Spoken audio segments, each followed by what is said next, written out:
ሻሎም ቅዱሳን፣ በዛሬው ፕሮግራማችን ስለ ተወዳጇ ዘማሪ ምህረት ይተፋ የልጅነት ህይወትና እንዴት ወደ ጌታ እንደመጣች ከዚህ ቀጥሎ እነግራችኋለን። ተከታተሉን። ምህረት ገና በልጅነቷ ጀምሮ እጅግ ቁጥብ፣ አይናፋር፣ ልታይ የማትል ትሁትና ራሷን መሰወር የምትወድ ነበረች። አሁንም ያን ያህል ተግባቢ እንዳልሆነችና ብዙ ሰው በተሰበሰበበት ቦታ ላይ ዝምተኛና ብዙም የማታወራ እንደሆነች ትናገራለች። ከዚህም የተነሳ መብራት ሳይበራ የምትዘምርባቸውና የምታገለግልባቸው ጉባኤዎች እንደነበሩ ትናገራለች። ጉባኤውንም ከመፍራቷ የተነሳ አይኖቻቸውን ጨፈኑ ትልና ትጀምራለች። አንዴ መዘመር ከጀመረች ግን ጉባኤውን መቆጣጠር የማይቻልበት ጊዜያቶች እጅግ ብዙ ናቸው። እጅግ ከተወደዱ ዝማሬዎቿ መካከል እኔ እሱን የማውቀው፣ ደሙ፣ ምስጋና ይብዛ ከሚታወቁት ስራዎቿ መካከል ናቸው። እነዚህ መዝሙሮች በሙዚቃና በጥዑም ድምጽ የተከሸኑ ከላይ የሆኑ መልእክቶች ናቸው። ምህረት ይተፋ በኢትዮጵያ ወንጌላውያን ዘንድ በመንፈሳዊ መልእክቷ የምትታወቅ እጅግ ትሁትና ተወዳጅ ዘማሪ ናት። ከጊዜ በኋላ ወደ አሜሪካ ማቅናቷ ይታወቃል። በዝማሬ አገልግሎቷ በርካታ አልበሞችን አቅርባለች። የተለያዩ ስራዎችን በስፖቲፋይ፣ በዩቲዩብ ሚውዚክ፣ አፕል ሚውዚክ እና ሌሎችም የሙዚቃ መድረኮች ላይ ይገኛሉ።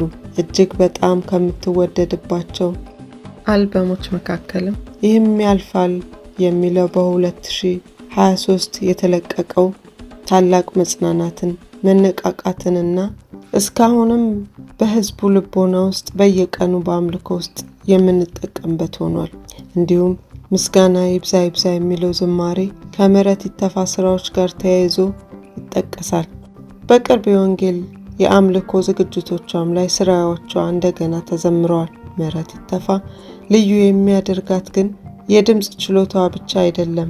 በዝማሬዎቿ ውስጥ የምታቀርባቸው የእምነት፣ የተስፋ፣ የምስጋናና የመጽናናት መልእክት እንዲሁም ወደ ተመስጦ አምልኮ የሚያስገቡ መሆናቸው ልዩ ጸጋዋንና የጸጋውን ባለቤት እንድናደንቅ ያደርገናል።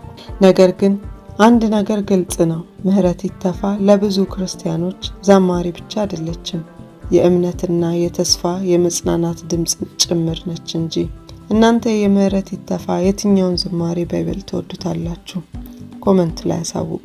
የዘማሪ ምህረት የዝማሬ ህይወት የጀመረው ገና በልጅነቷ ነው። ቤታቸው ውስጥ የባፕቲስት ቸርች እንደነበር ትናገራለች። ቤታቸው ውስጥ በሚደረገው አገልግሎት የተለያዩ አገልጋዮች እየመጡ እንደሚያገለግሉ፣ እሷ ግን ልጅ ስለነበረች ትኩረት እንደማይሰጣት ታስታውሳለች። በዚያ የልጅነት ዘመኗ የአድማጭ ቀልብ የሚስቡ ዓለማዊ ዘፈኖች በብዛት ይለቀቁ እንደነበረ ጊዜውን ታስታውሳለች። ከነዚህም መካከል በተለይም የንዋይ ደበበ ዘፈን ካሴቶችን እጅግ አሳምራ ታጠናና ከአድማጭነትም አልፋ በከፍተኛ ችሎታ ድምጿን አጣጥማ ትዘፍናቸው ነበር። ታዲያ በዚህ መሃል ነበረ ከቤታቸው ውስጥ ወላጅ እናቷ ወደ ጌታ የመጡት። ከዚህ በኋላ ታላቅ እህቷ ሚሚ ድምጿንና ድንቅ የዜማ ችሎታዋን በመመልከት ያንን የተሰጣትን ስጦታ ዘፈን ከመዝፈን ይልቅ ወደ ዝማሬው እንድታደላ ትልቅ ብርሃንና አቅጣጫ ሆነቻት። ሆኖም የምህረት የህይወት መስመር ሌላ አቅጣጫ ሊቀይር የተቃረበ አንድ እውነተኛ አጋጣሚ እንዲህ ታስታውሳለች። ጎረቤት ለሆነችው ጓደኛዋ በየጊዜው ትዘፍንላት ነበር። ታዲያ የዓለም ዘፋኞች በቡድን በውዝዋዜ ዘፍኑ በነበረበት ወቅት አንድ ቀን ይህች ጎረቤት ይዛት ልትሄድ አስባ ከቤት ልትወጣ ስትል በእናቷ ጽኑ ቁጣና ጣልቃ ገብነት የዛን ቀን ወደ የዘፈንና ውዝዋዜ ቡድን ሳትሄድ ቀረች። እናቷ አብዛኛውን ጊዜ በነፃ የምትለቃት ለመውጣት የማትከለክላት ልጅ በዚያች ወሳኝ ቀን በፍጹም አትሄጂም በማለት አስቀረቻት። ያቺ ቀን ህይወቷን ሙሉ ለሙሉ ወደ ጌታ መንገድ እንድታደርግና ከዓለም ወጥመድ ታድጎ ለትልቅ አገልግሎት ያጫት የእግዚአብሔር ጥበባዊ መታደግና ቀን ነበረች። ከዚህ በኋላ የሷ ህይወት ተለወጠ። ከድሮ ዘፈን ልማድ በመውጣት እንደ ተስፋዬ ጋቢሶ፣ ታምራት ኃይሌና ደረጀ ከበደ ያሉ ዘማሪዎችን መዝሙርና ጥልቅ መንፈሳዊ መልእክት ያላቸውን መዝሙሮች እያጠናች ማደግ ጀመረች። በትምህርትና በጥምቀት አልፋ በቤተሰብ ኳየር ውስጥ በመዘመር ወደ አገልግሎት ዓለም ገባች። ብዙ ጊዜ ከጌታ ጋር ብቻዋን መሆንን የምትመርጥ፣ ሕይወቷ በጸሎት የተሞላና በየጊዜው ወደ እንጦጦ መካነ ኢየሱስ ቤተክርስቲያን እየሄደች ምሽግ በመግባት ከጌታ ጋር ጊዜ የምትወስድ እውነተኛ የጸሎት ሴት ነች።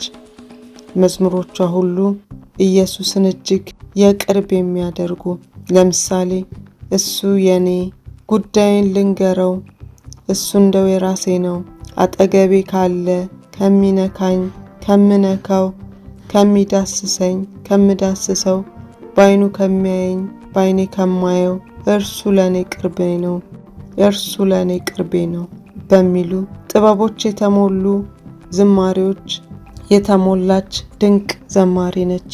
በእርግጥም እግዚአብሔር ድምጿንና ሕይወቷን ባርኮ የብዙዎችን ነፍሳት ከጨለማ የሚናጠቅበት የጸጋ ዕቃ አድርጎ አዘጋጃት።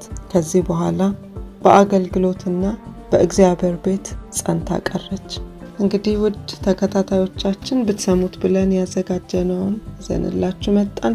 ትወዱት ተስፋ እናደርግ። ከወደዳችሁት ላይክ፣ ሼር፣ ኮሜንት እና ሰብስክራይብ አድርጉን። ሻሎም